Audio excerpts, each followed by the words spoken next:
ब्रेकनंतर बुलेटिनमध्ये आपल्या सगळ्यांचं पुन्हा एकदा स्वागत। छत्रपती संभाजीनगरमध्ये अजित पवारांच्या राष्ट्रवादीचं कार्यालय पेटवण्याचा प्रयत्न झालाय। संभाजीनगरच्या प्रभाग क्रमांक 16च्या कैलासनगर इथलं कार्यालय पेटवण्याचा प्रयत्न करण्यात आलाय। जिन्सी पोलीस ठाण्यामध्ये तक्रार दाखल करण्यात आली आणि पोलीस आता अधिक तपास करताना दिसतायत।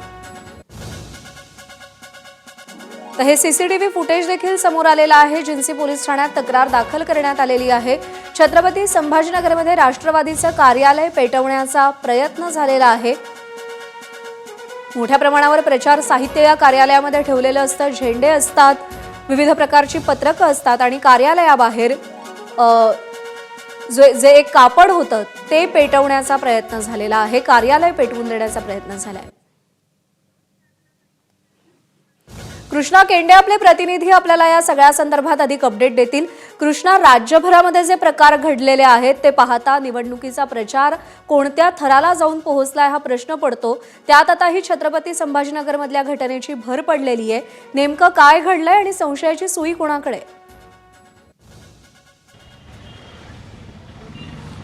प्रभाग 16 मधलं हे अजित पवार यांच्या राष्ट्रवादीचं प्रचार कार्यालय आहे आणि याच ठिकाणी आग या ठिकाणी रात्री लावलेली होती आणि आपण पाहतोय की इथलं हे त्यांचा जो झेंडा आहे किंवा इतर साहित्य कशा पद्धतीनं जळून गेलेलं आहे आणि आग कुठपर्यंत गेलेली होती हे देखील आपण या ठिकाणी पाहतो आहोत। आणि आत्ता जर आपण पाहिलं तर हे अशा पद्धतीनं हे प्रचार कार्यालय या ठिकाणी पेटून देण्याचा प्रयत्न केला आणि याचं सीसीटीव्ही फुटेज देखील आपल्याला पाहायला मिळत आहे। अजित पवारांच्या राष्ट्रवादीचं हे प्रचार कार्यालय आहे आणि हे रात्रीतून पेटून देण्याचा प्रयत्न या ठिकाणी केलाय। आजूबाजूला 2 कार्यालय हे देखील मी तुम्हाला दाखवतो। बाजूला प्रभाग क्रमांक 16 मधलं भाजपचं कार्यालय आणि त्याला अगदी खेटूनच हे अजित पवारांच्या राष्ट्रवादीचं कार्यालय। हे उमेदवार जे आहेत त्यांना आपण या ठिकाणी विचारत काय घडलं रात्री, कुणी केलं आणि काय केलं, कशामुळे झालं?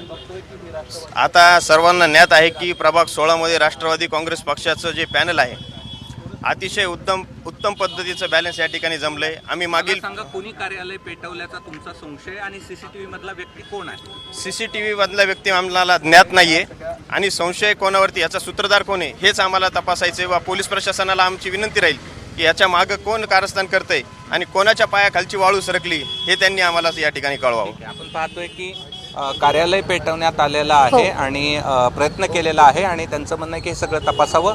जिन्सी पोलीस ठाण्यात या सगळ्या प्रकरणामध्ये गुन्हा दाखल करण्यात आलाय। प्रज्ञा, बरोबर आहे। पोलिसांच्या तपासात काय उघड होतं याकडे लक्ष असेल। कृष्णा, धन्यवाद दिलेल्या माहितीसाठी। एबीपी माझा, उघडा डोळे बघा नीट।